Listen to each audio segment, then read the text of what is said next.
নুসরাত ভারুচা নামটি যেন একটি আলোর ঝলক, যা বলিউডের চাকচিক্যের জগতে কোনো ফিল্মি উত্তরাধিকার ছাড়াই নিজের জায়গা করে নিয়েছে। প্যার কা পঞ্চনামা, সোনুকে টিটু কি সুইটি এবং ড্রিম গার্লের মতো হিট ছবির মাধ্যমে তিনি দর্শকদের হৃদয়ে জায়গা করে নিয়েছেন। কিন্তু তার পথ চলা ছিল কাঁটায় বিছানো। সম্প্রতি তিনি বলিউডে নেপোটিজম নিয়ে মুখ খুলেছেন, তারকা সন্তানদের বাড়তি সুবিধার বিপরীতে আউটসাইডারদের সংগ্রামের কথা তুলে ধরেছেন। তিনি বলেন, সোনাক্ষী বা শ্রদ্ধার মতো তারকা সন্তানরা এমন দরজায় পৌঁছাতে পারে যেখানে আমি পারি না। তারই কথায় ফুটে উঠেছে একজন আউটসাইডারের আক্ষেপ, সংগ্রাম এবং অটুট সংকল্প।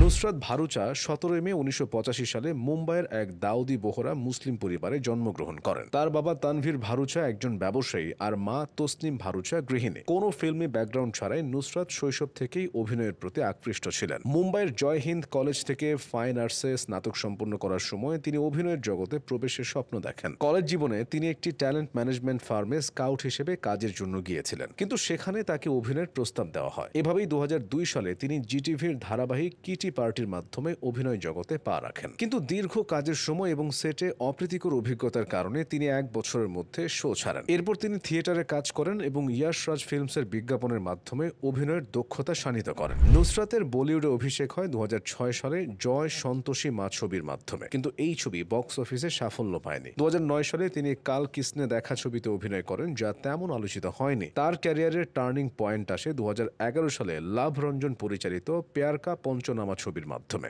নেহার চরিত্রে তার স্বাভাবিক অভিনয় তরুণ দর্শকদের মন জয় করে এবং ছবিটি বক্স অফিসেও হিট হয়। এরপর তিনি আকাশবাণী 2013 এবং ডর অ্যাট দ্য মল 2014 অভিনয় করেন, কিন্তু এই ছবিগুলো ব্যর্থ হয়। 2015 সালে প্যার কা পঞ্চনামা 2 তার ক্যারিয়ারে নতুন প্রাণ ফিরিয়ে আনে এবং 2018 সালে সোনুকে টিটু কি সুইটি তাকে বলিউডের প্রথম সারির অভিনেত্রীদের কাতারে নিয়ে যায়। 2019 সালে ড্রিম গার্ল ছবিতে আয়ুষ্মান খুরানার বিপরীতে তার অভিনয় ছবিটিকে 100 কোটি ক্লাবে পৌঁছে দেয়। এরপর তিনি ছোরি, জনহিত মে জারি, রাম সেতু এবং ছোরি 2 এ অভিনয় করেন। তার সর্বশেষ ছবি ইশক জাদে 2 মুক্তির অপেক্ষায়। তবে তিনি আক্ষেপ করে বলেন, এত হিট ছবির পরও আমি ভালো ভূমিকার প্রস্তাব পাচ্ছি না। তার এই কথা বলিউডে আউটসাইডারদের কঠিন পথ চলার প্রতিফলন। কিন্তু ব্যবসা সফল সিনেমা উপহার দিলেও নুসরাত এখনো কোনো বড় পুরস্কার জয় করেননি। তবে তার অভিনয় দর্শক ও সমালোচকদের প্রশংসা কুড়িয়েছে। প্যার কা পঞ্চনামা এবং সোনুকে টিটু কি সুইটির জন্য তিনি বেশ কিছু পুরস্কারের মনোনয়ন পেয়েছেন। তার ভক্তরা মনে করেন তার প্রতিভা